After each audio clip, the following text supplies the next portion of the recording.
Hello, I'm Bruce Pattinson and welcome to another Total Education Centre video. As you can see from the background, we're here in Scarborough today and I want to begin to talk to you today about navigating the global.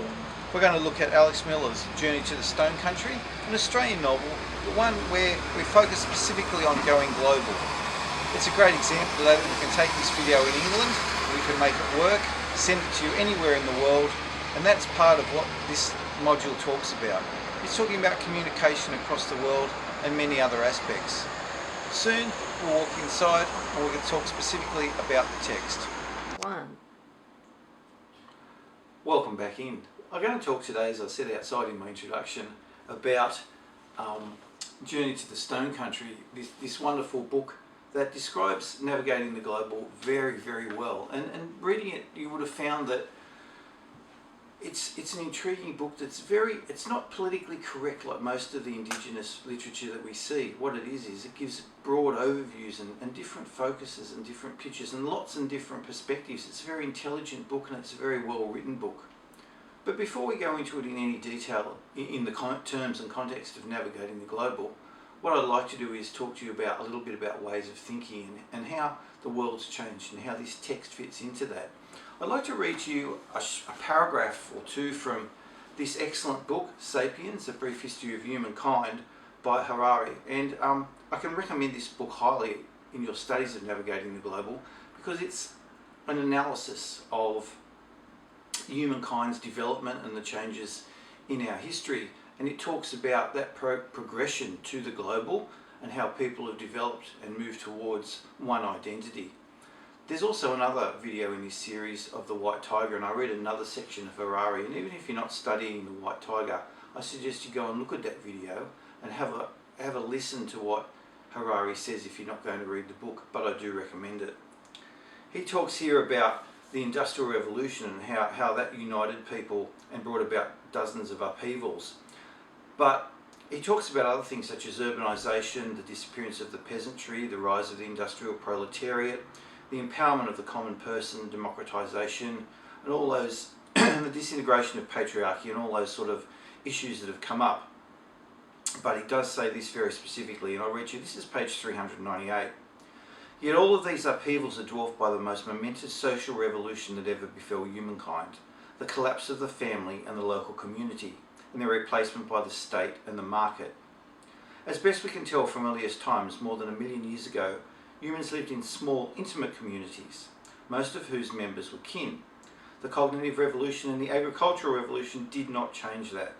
They glued together families and communities to create tribes, cities, kingdoms and empires, but families and communities remain the basic building blocks of all human societies. The Industrial Revolution, on the other hand, managed within little more than 2 centuries to break these building blocks into atoms. Most of the traditional functions of families and communities were handed over to states and markets. And I think that's an interesting analysis and interpretation of how society's gone. And when we talk about navigating the global, it's those sorts of issues and those sorts of things we need to think about. And I think you'll find that it's very applicable to this story, Journey to the Stone Country, and Annabel Beck and Bo Rennie's journey back to their childhoods in essence, and the memories that they have of those childhood and how the world's changed around them since then. And I think one of the ways it's changed is, as Harari says in that, certainly the world's become more market focused and orientated, and cultural issues have become monetized in many ways. And we see this very early where Annabel goes with Susan, her friend, after her husband Stephen has left her, and she heads back to Townsville and heads back to the bush with Susan. And Susan tells her about a business, and she says, and this is on page 15, "That's what I do. That's the business. Bowen Basin Archaeological Surveys Proprietary Limited. That's me. The meat in the sandwich between the traditional owners and the multinationals. Everybody needs me. Everybody hates me," she yelled gaily. "The local Indigenous community hire me to help them do surveys and write the reports.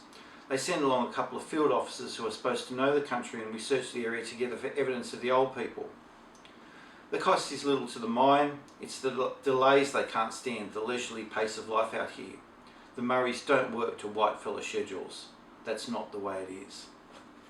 And we can see there those interesting little tidbits of how Indigenous cultures been monetised in many ways, and we see that later on in the text. And there's a lot of conflict and a lot of different opinions in Journey to the Stone Country about how the world's imposed on Aboriginal culture, and particularly European culture.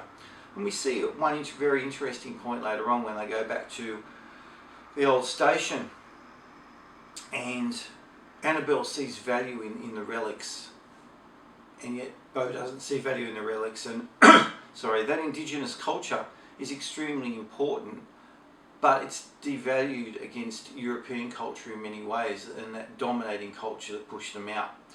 We see also the effect of that sort of democratisation of wealth in the arguments between land councils and who's Aboriginal and who's not Aboriginal. And we see with Tiger especially, married to an Aboriginal Indian by descent, he goes along to the meetings and he's rejected because he's not considered Aboriginal.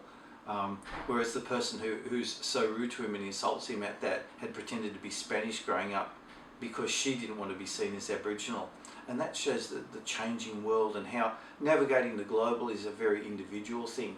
We can also see that in Annabelle Beck, and of course Bo Rennie, whom she falls in love with during the story, runs her name together, Annabelle Beck, very quickly, and we see that as nearly an affectionate thing.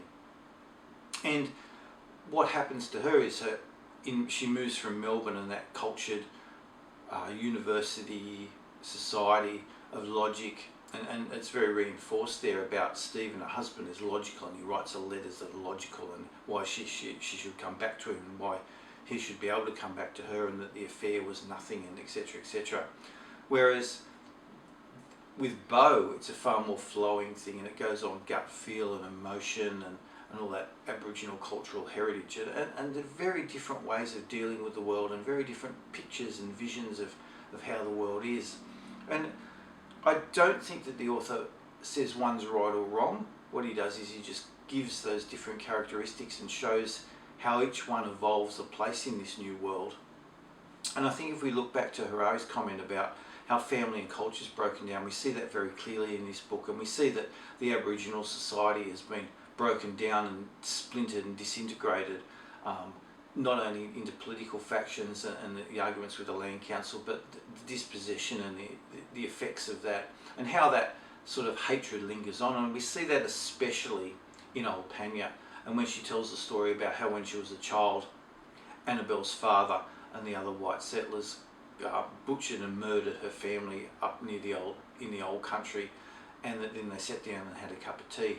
And she says, and she quotes, "I still hear the screams," and she still sees the death of a brother being run down by the horse and having his brains crushed. And I think her hatred and her bitterness, it's shown in the story not to be a very effective way of dealing with it, but it certainly is one feeling that needs to be considered when we think about all these issues. The other thing that Old Panya brings into it is that continuing sense of us versus them, and I think some of that feeling's still in it. And Les Mara does that in certain particular ways, and especially at the old Ranna homestead when he says he's going to drown it all, and there'll be no memory of the old Biggses that came and settled that country in the European sense of settlement. And I think Les has found a way. He's one of the characters that is very modern in his context. He's very good at politics. He knows about economics. He knows how to look after himself. And I think Susan comments best about him when she says about his politicking and how he is. She says on page 87, Dougal thinks I'm going to give in to Les Mara's blackmail, but I'm not, even if I wanted to do it. I haven't got the time. And she turns to Annabelle and then says, the Land Council bought back this incredibly beautiful station for them. It's enormous, 250,000 acres. Now these elders, Les Mara and Steve Panara, they're mates of Dougal's, and they've signed an agreement for the valley to be dammed. They say the sale of water to Bowen and Mackay will provide an economic base for the next generation. But it won't. It'll just become another source of handouts, she said disgustedly. You give them back their Eden and they drown it. And I think that's a very, very different way of thinking about how these events occur. And this book is brilliant in the way that it looks at navigating the global in all these individual different opinions, and they're very, very emotive issues, and they're couched in in very emotive terms, and land rights, and the European conflict with the Aboriginals, and all those sorts of issues are extremely relevant today, and it's a very relevant book in its way. But perhaps I think in many ways that the future is Trace and Matthew, and not just Annabelle and Bo. And we know we're sort of left up in the air at the end of the novel somewhat about Annabelle and Bo and what the future really holds for them. We sort of hope that there's a future, and we do see a future for them. But I think the future really lies in Trace and Matthew, who are the younger generation, and they sort of don't see all the old hatreds that Panya has, and they don't see that sense of conflict. They just see each other as people, and they certainly don't see colour. And I think that's very important. And Trace and Matthew form a relationship. They go off, and they talk about. All the other characters talk around them about, marriage and babies and all that sort of stuff. But I think it's very important that the future has something to hold for everybody in this text. But we need to think about it in terms of navigating the global. And I think the issues covered about, it's not just the way the individual finds his or her way through the novel, but it's also how communities, and we talked about Harari and how those communities have been splintered, and how Indigenous communities and even the European communities find their way through this new thing. It's also about money, of course, with the mining and the dam and all those sorts of issues. So it's a very relevant novel, and doesn't talk about globalisation specifically, but it certainly looks at how all those things are integrated into the modern lifestyle and all those characters fit in. Well, thank you again for listening to Total Education. Don't forget to visit our website, totaleducationcentre.com.au, and visit our Facebook page. Give us a like.